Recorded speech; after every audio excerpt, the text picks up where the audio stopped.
नमस्कार दोस्तों, मेरा नाम है अरुण सिंह और आप सफ़र कर रहे हैं फ्री एजुकेशन वर्ल्ड की दुनिया में। आज मैं आपसे इस लेक्चर में बात करने जा रहा हूँ प्राइम मिनिस्टर ऑफ इंडिया के बारे में, प्राइम मिनिस्टर की पोस्ट के बारे में कि इनका अपॉइंटमेंट कैसे होता है, क्या इनका स्थान है, इन सब चीज़ों के बारे में बात करेंगे। पॉलिटी के लेक्चर प्राइम मिनिस्टर में आप सभी का स्वागत है। तो प्राइम मिनिस्टर के बारे में आपको बता दूं, हिंदुस्तान में प्राइम मिनिस्टर को डी फैक्टो रूलर कहा जाता है। दो तरीके के रूलर होते हैं, D jure and de facto. D jure का होता है मतलब नॉमिनल हेड जो नाम के ही हेड होते हैं, और डी फैक्टो का मतलब होता है real head of the state, real executive भी इनको बोला जाता है। तारीफों के बहुत सारे पुल बांधे गए हैं, captain of the ship, real head, de facto ruler, बहुत कुछ बोला जाता है प्राइम मिनिस्टर को, कई सारे वर्ड से नवाजा जाता है प्राइम मिनिस्टर को। और सच में ये मोस्ट पावरफुल ऑफिस है इंडियन गवर्नमेंट का। इंडिया के अंदर, इंडियन पार्लियामेंट्री सिस्टम के अंदर प्राइम मिनिस्टर का जो ऑफिस है वो सबसे ज़्यादा पावरफुल ऑफिस है। प्रेसिडेंट सबसे बड़ा ऑफिस ज़रूर हो सकता है, प्रेसिडेंट सबसे नंबर 1 ऑफिस ज़रूर हो सकता है, लेकिन पावर के मामले में अगर हम देखें तो प्राइम मिनिस्टर का ऑफिस प्रेसिडेंट के ऑफिस से ऊपर होता है। ऑर्डर ऑफ प्रेसिडेंस में प्रेसिडेंट का ऑफिस नंबर 1 पे ज़रूर होता है, लेकिन पावर के मामले में प्रेसिडेंट जो हैं वो प्राइम मिनिस्टर से नीचे होते हैं, और इनको रियल एग्जीक्यूटिव भी बोला जाता है। प्रेसिडेंट को नॉमिनल हेड भी बोला जाता है क्योंकि इनके नाम पे, या फिर फॉर्मल एग्जीक्यूटिव भी बोला जाता है क्योंकि सारे काम इन्हीं के नाम पर होते हैं। लेकिन करता कौन है, करवाता कौन है, वो करवाते हैं council of minister. Council of minister को लीड कौन कर रहा होता है, उनका कैप्टन कौन होता है, प्राइम मिनिस्टर। इसलिए प्राइम मिनिस्टर इंडियन गवर्नमेंट का या इंडियन पार्लियामेंट्री सिस्टम का सबसे इंपॉर्टेंट पद है। अगर हम इनके अपॉइंटमेंट की बात करें तो अपॉइंटमेंट जो है इनका वो प्रेसिडेंट के द्वारा किया जाता है। आर्टिकल 75 में साफ लिखा हुआ है कि article 75 says only that prime minister shall be appointed by the president. केवल प्रेसिडेंट के द्वारा ही प्राइम मिनिस्टर को अपॉइंट किया जा सकता है। अब प्राइम मिनिस्टर साहब कैसे सेलेक्ट किए जाएंगे, तो जिसकी बहुमत होती है पार्लियामेंट में उसको, स्पेशली जो लीडर ऑफ लोकसभा है, प्राइम मिनिस्टर को लीडर ऑफ लोकसभा भी बोला जाता है। लोकसभा में जो मेजॉरिटी पार्टी होती है उसको प्रेसिडेंट ऑफ इंडिया इन्वाइट करते हैं, और उसके लीडर को प्रेसिडेंट ऑफ इंडिया इन्वाइट करते हैं, और उसे क्या बोलते हैं, प्राइम मिनिस्टर बनाते हैं। लेकिन ये कभी कभी क्या होता है कि सपोज मेजॉरिटी नहीं है तो जो लार्जेस्ट पार्टी होती है, सबसे बड़ी पार्टी है, सपोज मान लो कोई क्लियर मेजॉरिटी पे नहीं आ रही है पार्टी, तो उस टाइम पे क्या किया जाता है, जो लार्जेस्ट पार्टी होती है या लार्जेस्ट कोलिशन होता है उसका जो लीडर होता है उसको प्राइम मिनिस्टर बनाया जाता है। और एक चीज़ और मैं आपको बता दूं, कोई ज़रूरी नहीं है कि प्राइम मिनिस्टर सिर्फ उसको बनाया जाए जो वहाँ का मेंबर हो। प्राइम मिनिस्टर बना दिया जाएगा, उसके बाद विद इन 30 डेज़ के अंदर प्राइम मिनिस्टर साहब को भेज दिया जाएगा लेजिस्लेचर में, लोकसभा में, और बोला जाएगा आप फ्लोर टेस्ट को पास करो। अगर वो कॉन्फिडेंस मोशन पास कर लेते हैं फिर उनको they can not be impeached, they can not be removed by the president. वो प्रेसिडेंट के द्वारा भी हटाए नहीं जा सकते एक बार फ्लोर टेस्ट पास करने के बाद। Even he have the power to impeach president, वो प्रेसिडेंट को इम्पीच कर सकते हैं। देख रहे हैं कितना ज़बरदस्त, कितना पावरफुल ऑफिस है प्राइम मिनिस्टर ऑफ इंडिया का। और अगर सपोज डेथ हो जाती है, डेथ के केसेस में क्या होता है, कई सारे केसेस ऐसे आए, कोलिशन वाला जो था वो कॉन्स्टिट्यूशन में ओरिजिनली मेंशन नहीं था, लेकिन नीलम संजीवा रेड्डी साहब के सामने एक ऐसी कंडीशन आ गई 1979 में, जब कोई उसे क्या बोलते हैं, सरकार गिर गई, मोरारजी देसाई जी की सरकार जो थी वो जब गिर गई तो वहाँ पे कोई भी बहुमत में नहीं था। तो उस टाइम पे चौधरी चरण सिंह जी को, जो कि एक कोलिशन के लीडर थे, उनको प्रेसिडेंट साहब संजीवा रेड्डी ने अपॉइंट किया था prime minister, as a prime minister. उसके बाद एक और कंडीशन आती है 1984 में। 1984 में क्या होता है, इंदिरा गांधी जी का असैसिनेशन कर दिया जाता है, जो कि हमारी प्राइम मिनिस्टर हुआ करती थी। उसके बाद क्या, राजीव गांधी जो उनके बेटे थे, ज्ञानी जैल सिंह जो थे उस टाइम पे प्रेसिडेंट थे, इनके द्वारा श्री राजीव गांधी जी को प्राइम मिनिस्टर अपॉइंट कर दिया जाता है प्रेसिडेंट ज्ञानी जैल सिंह के द्वारा। ये इग्नोर करते हुए कि किसी को एक्टिंग प्राइम मिनिस्टर या केयर टेकर प्राइम मिनिस्टर बनाना है। हालांकि बाद में कांग्रेस पार्टी ने उनको अपना लीडर इलेक्ट कर लिया था। तो कभी कभी जब कोई चॉइस नहीं होती प्रेसिडेंट साहब के पास, तो अपने दिमाग से, अपने मत से भी किसी को प्राइम मिनिस्टर बना सकते हो। प्राइम मिनिस्टर हमारे देश में कोई भी हो सकता है, जो कोई भी वो लोकसभा का मेंबर, राज्यसभा का मेंबर हो या ना हो, वो भी व्यक्ति बन सकता है। कोई भी का मतलब ये नहीं है कि 10 साल का बच्चा बना दिया जाएगा। मेरा मतलब है लोकसभा और राज्यसभा का मेंबर नहीं है तब भी वो प्राइम मिनिस्टर बन सकता है, लेकिन उसको उसे क्या बोलते हैं, विद इन 6 मंथ अपनी मेजोरिटी को प्रूव करना होगा। सॉरी, विद इन 6 मंथ उसको लोकसभा या राज्यसभा में से एक का मेंबर बनना होगा, और विद इन 1 मंथ उसको अपना फ्लोर टेस्ट जो होता है, कॉन्फिडेंस मोशन, उसको जीतना होगा। 1980 में दिल्ली हाई कोर्ट का एक फैसला आया। इसने बोला कि ये कोई ज़रूरी नहीं है कि कोई मेजोरिटी पार्टी के लीडर को ही बनाया जाए, किसी भी पर्सन को प्राइम मिनिस्टर अपॉइंट कर सकता है, प्राइम मिनिस्टर अपॉइंट किया जा सकता है प्रेसिडेंट जी के द्वारा, लेकिन उसको विद इन 6 मंथ अपनी मेजोरिटी को प्रूव करना पड़ेगा। और ब्रिटेन में थोड़ा सा अलग है। हमने ब्रिटेन का जो प्राइम मिनिस्टेरियल सिस्टम है वो थोड़ा सा अलग है। ब्रिटेन में क्या होता है, वहाँ पे हाउस ऑफ कॉमन्स जो लोअर हाउस है, जैसे लोकसभा हमारे यहाँ, यहीं से सिर्फ प्राइम मिनिस्टर चुना जाता है, लेकिन हिंदुस्तान में ऐसा नहीं है। हमारे देश में इंदिरा गांधी, देवी गौड़ा, मनमोहन सिंह, ये ऐसे प्राइम मिनिस्टर हुए हैं जो कि अपर हाउस से थे, लोअर हाउस से नहीं थे, अपर हाउस से थे, राज्यसभा से थे। हमारे देश में कोई भी, चाहे वो लोकसभा का हो, चाहे वो राज्यसभा का हो, वो प्राइम मिनिस्टर बन सकता है, या वो किसी भी सदन का ना हो, विद इन 6 मंथ उसको उसे क्या बोलते हैं, बनना ही पड़ेगा, किसी ना किसी हाउस को ज्वाइन करना ही पड़ेगा। उसके बावजूद भी वो प्राइम मिनिस्टर बन सकता है। 1997 में रूल आया था कि किसी भी व्यक्ति को प्राइम मिनिस्टर बनाया जा सकता है, बशर्ते उसको 6 मंथ में लोकसभा या राज्यसभा में से किसी एक की मेंबरशिप लेनी ज़रूरी होगी। अब हम इनके ओथ और अफर्मेशन की बात करते हैं। तो अगर हम ओथ की बात करें तो प्राइम मिनिस्टर एक बहुत ही सीक्रेट ऑफिस है।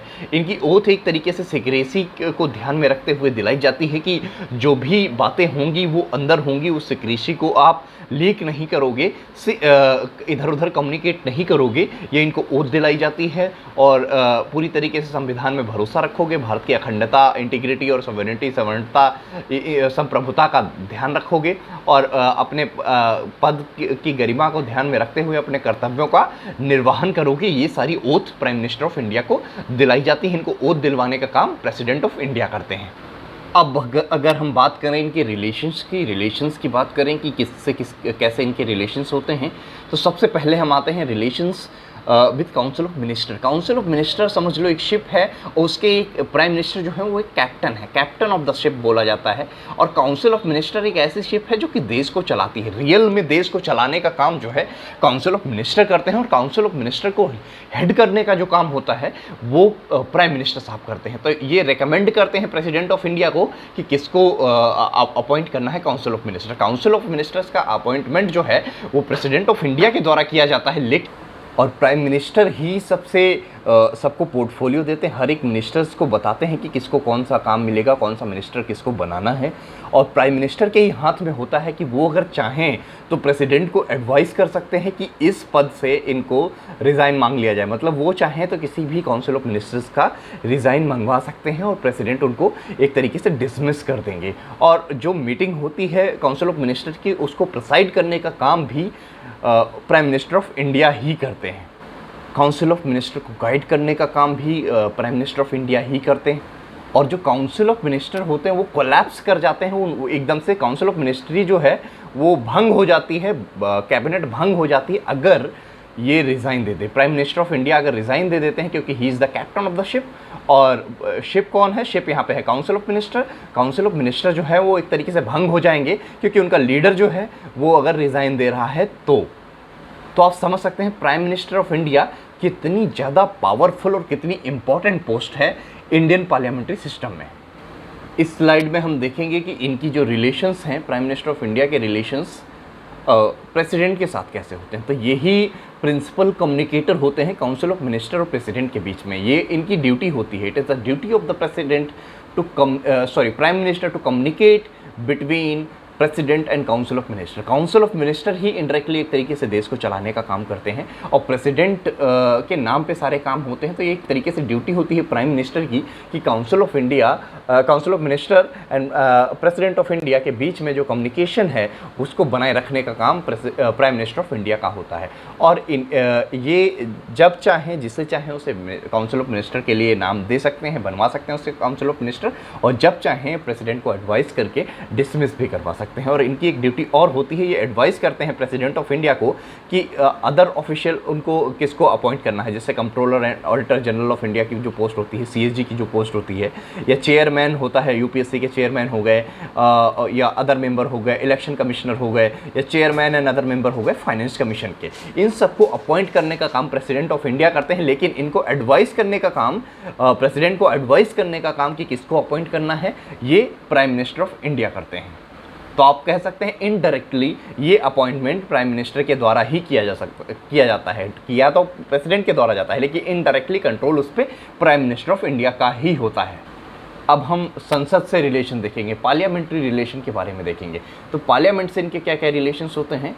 एक्चुअली जो ये लीडर ऑफ द हाउस होते हैं, leader of the lower house तो होते ही हैं, तो इसके साथ साथ इनके पास कई सारी पावर्स होती हैं। जैसे कि ये प्रेसिडेंट को एडवाइस करते हैं कब सेशन को सम्मन करना है, सेशन को कब बुलाना है। ये रेकमेंड कर सकते हैं dissolution of the Lok Sabha, Lok Sabha को कब भंग करना है, ये भी प्रेसिडेंट को किसी भी समय एनी टाइम रेकमेंड कर सकते हैं। He announces government policies on the floor of the house. House के फ्लोर पे ये गवर्नमेंट की जो पॉलिसीज़ हैं उनको अनाउंस करने का काम भी प्राइम मिनिस्टर ऑफ इंडिया ही करते हैं। हम अदर पावर्स देखते हैं प्राइम मिनिस्टर ऑफ इंडिया के हाथ में दूसरी कौन कौन सी पावर्स होती हैं। तो ये पहली बात तो नीति आयोग के चेयरमैन होते हैं। जो नीति आयोग है, जो कि पहले प्लानिंग कमीशन हुआ करता था, इसके चेयरमैन होते हैं। साथ ही साथ inter state council, national water resource council, इन सारी बॉडीज़ के चेयरमैन होते हैं। और ये एक जो फॉरेन पॉलिसी है उसको भी एक नया शेप देने में, एक अलग तरीके का शेप देने में एक मुख्य भूमिका निभाते हैं। ये यूनियन गवर्नमेंट के चीफ स्पोक पर्सन होते हैं। Main spoke person union government जो है उसके चीफ स्पोक पर्सन भी होते हैं। ये क्राइसिस मैनेजर इन चीफ होते हैं। इमरजेंसी की पॉलिटिकल लेवल पे ये क्राइसिस मैनेजर चीफ होते हैं। किसी इमरजेंसी की सिचुएशन में यही मैनेजर इन चीफ भी होते हैं।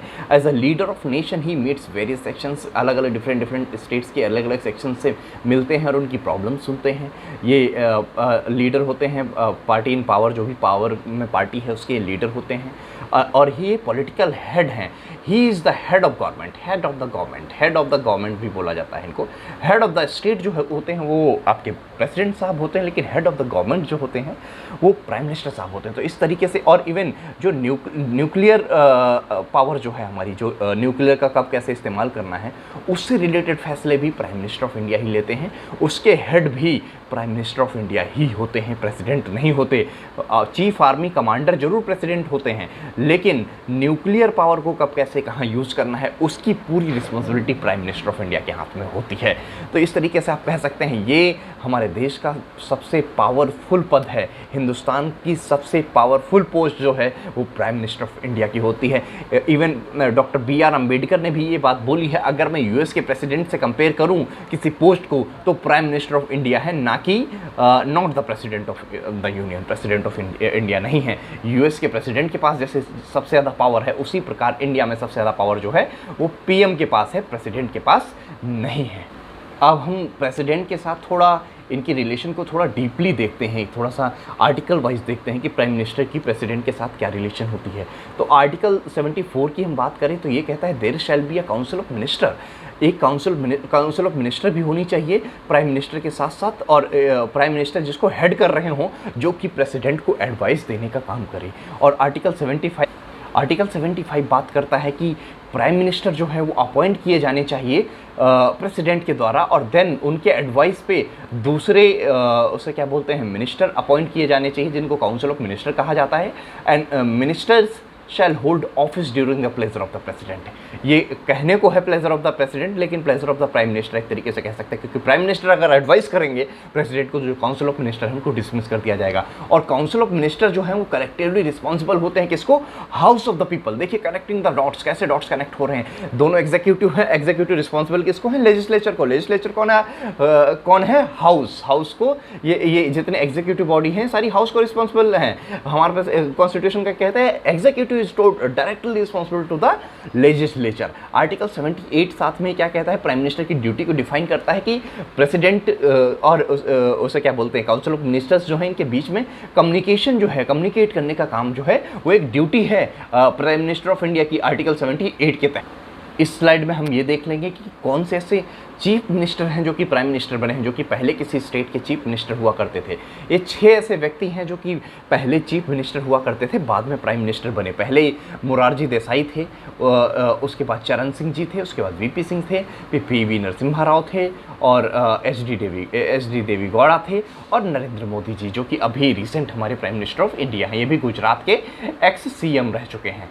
ठीक है, चीफ मिनिस्टर ऑफ गुजरात रह चुके हैं। 3 प्राइम मिनिस्टर से रिलेटेड मेन ये आर्टिकल हैं जो कि न्यूज़ में रहते हैं, और ज़्यादा सबसे मुख्य भूमिका इन्हीं 4-5 आर्टिकलों की है। आर्टिकल 74 बोलता है council of minister to aid and advise the president. Council of minister होनी चाहिए। ये काउंसिल ऑफ मिनिस्टर का अलग से एक चैप्टर भी है लक्ष्मीकांत पे, अगला चैप्टर हमारा इसी पे होने वाला है, हम उसको डिटेल में तब पढ़ेंगे। आर्टिकल 75 कहता है oath provision as to the minister. Oath के बारे में other provision as to minister, जो दूसरे प्रोविजंस हैं काउंसिल ऑफ मिनिस्टर से रिलेटेड, उन प्रोविजन के बारे में बात करता है आर्टिकल 75। 77 जो है conduct of business of the government of India. Business के कैसे चलेगा, कैसे काम चलेगा, इसके बारे में बात करता है। और आर्टिकल जो 78 है वो duty of the prime minister as respect the furnishing of information to the president. जो कम्युनिकेशन वाली बात है आर्टिकल 78 में साफ साफ लिखा हुआ है कि प्रेसिडेंट को कम्युनिकेट करना, और ये प्रेसिडेंट की प्राइम मिनिस्टर की ड्यूटी है कि क्या क्या काम चल रहे हैं उनके बारे में प्रेसिडेंट को बताते रहना और एडवाइस करते रहना काउंसिल ऑफ मिनिस्टर्स के थ्रू। काउंसिल ऑफ मिनिस्टर और उसके बीच की लिंक एक तरीके से प्राइम मिनिस्टर ऑफ इंडिया ही होते हैं। आर्टिकल 88 बात करता है rights of ministers as respect as the house.